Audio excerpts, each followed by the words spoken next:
कि नेक्स्ट आने वाले एपिसोड में आप लोगों को दिखाया जाएगा कि आखिरकार अली से कुछ ऐसी पता चलता है तो अफनान के पास जाती है। उसे कहती है अफनान, ये क्या ड्रामा चल रहा है, मुझे बताओ क्या ये धोखा कर रहे हो मेरे साथ। तुम रमसा को जहाँ से लेकर जाते हो घुमाने के लिए, तुमने कभी भी नहीं सोचा तुम मेरे साथ ऐसा कर रहे हो, क्यों मेरे साथ इतना बड़ा फ्रॉड करो। ये बातें जब जहाँ पर फ़ौरन अफनान सुनते हैं तो फ़ौरन जवाब देते हो, कहते हैं कि बस बहुत हो गया, मैं अब तुम्हारी ये धोखे तुम्हारे फ्रॉड किसी भी सूरत में बर्दाश्त नहीं कर सकता।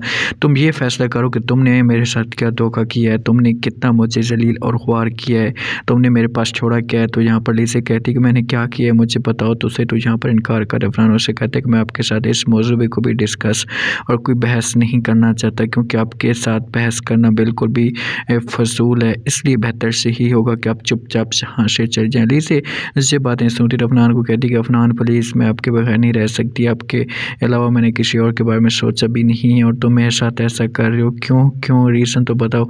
तो जहाँ पर अफनान कहता है कि ये तुम अपने आप से पूछो कि मैं तुम्हारे साथ ऐसा क्यों करूँ, क्योंकि तुमने तो मुझे जिस हिसाब से ज़िद्दें दी हैं, जिस हिसाब से तकलीफ़ें दी हैं, मैं ये तकलीफ़ नहीं भूल सकता, इसलिए मैंने ये फ़ैसला किया। तो जहाँ पर लीज़ा कहती है कि ठीक है अफनान, आपकी अपनी मर्ज़ी है, मैं कभी किसी भी सूरत में जो वो दोबारा आपके साथ जो है ऐसी बात नहीं करूँगी। अफनान कहते हैं कि हाँ बात मत करो, यहाँ से चली जाओ, क्योंकि मैं तो अब तुम्हारे साथ नफ़रत करता हूँ, तुम्हारे साथ तुम्हारे वजूद के साथ नफ़रत करता हूँ। नफ़रत के अलावा मेरे पास अब कोई ऑप्शन तुम्हारे लिए मौजूद नहीं है। रमसा थी जो बर्दाश्त करती आ रही थी और उसने कभी भी ऐसी बात नहीं की, और तुमने मुझे दिया क्या है बताओ। सिर्फ़ और सिर्फ़ टेंशनों के अलावा तुमने मुझे कुछ भी नहीं दिया, और तुम्हें ज़रा भी एहसास नहीं है।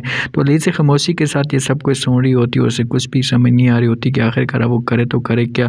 बार-बार मिन्नतें करती है अफनान की, अफनान को कहती कि अफनान प्लीज़ मुझे माफ़ कर दो, लेकिन अफनान कहता है कि बस बहुत हो गया, अब माफ़ी खाना तुम्हारा ख़त्म, और अब मैं तुम्हें किसी भी सूरत में माफ़ नहीं कर सकता, क्योंकि अब मेरे दिल में तुम्हारे लिए जो वो नफ़रत पैदा हो चुकी है। अब रमसा लीज़ा इतनी मजबूर है कि उसे समझ नहीं आ रही। शानी की माँ शानी के पास आती है और कहती है कि देखो बेटा, अब रमसा अपनी ज़िंदगी में बहुत ज़्यादा खुश है, तो तुम्हें जो कोई बड़ा फ़ैसला करना पड़ेगा, और मेरी बात मान लो कि तुम अब शादी जो है वो कर लो। शानी ये बातें सुनता है तो अपनी माँ को जवाब देते हुए कहता है कि हाँ माँ जी, मैं शादी ज़रूर करूँगा, लेकिन फ़िलहाल मेरा शादी करने का कोई भी मूड नहीं है, क्योंकि मैं वेट करना चाहता हूँ, अभी मैं इंतज़ार करना चाहता हूँ, उसके बाद जो है वो मैं शादी यही करूँगा। तो जहाँ पर माँ कहती किस चीज़ का आप वेट करना चाहते हैं, मुझे कुछ बताएँगे।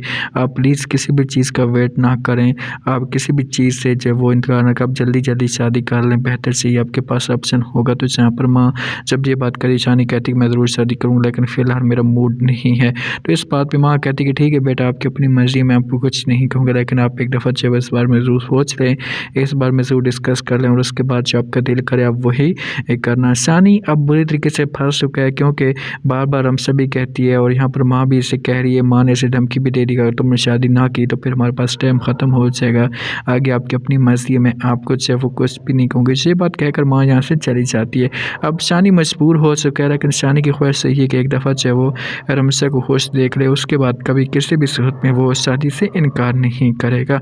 रमसा जो अपने घर में मौजूद होती है, बहुत ज़्यादा खुशी के साथ रह रही होती है। अफनान आता है रमसा के पास, रमसा बात करती है अफनान के साथ, उसे समझाने की कोशिश करती है और कहती है कि जो कुछ भी होना था वो सब कुछ माज़ी था, मैं सब कुछ भूल चुकी हूँ, मैं उनको माफ़ भी कर चुकी हूँ, तो प्लीज़ आप मेरी बात मानें, आप भी उनको माफ़ कर दें, उनको छोड़ दें। तो जहाँ पर अफनान कहते हैं कि देखो, मैं आपको कुछ नहीं कहूँगा, आपकी अपनी मर्ज़ी, आप जो कुछ भी करें, लेकिन आपको क्या लगता है कि उसे उनको माफ़ कर देना चाहिए।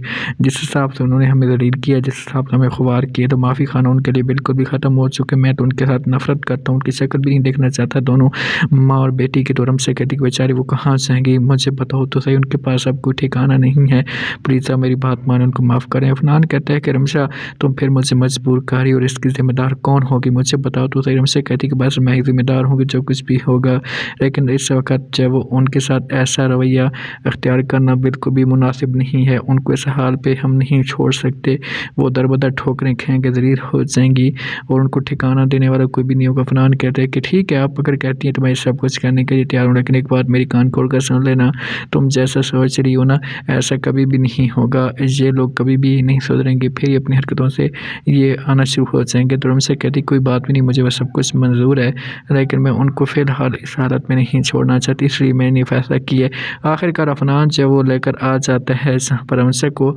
और लीज़ा भी इस घर में रहना शुरू हो जाती है।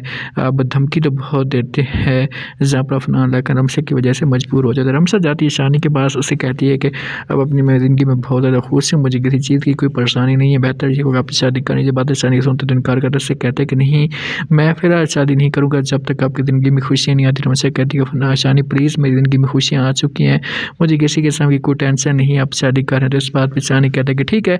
शानी की भी शादी हो जाती है। रमसा अफनान के साथ खुशी के साथ रहना शुरू कर देती है। रमसा की ज़िंदगी में बच्चा भी आ जाता है।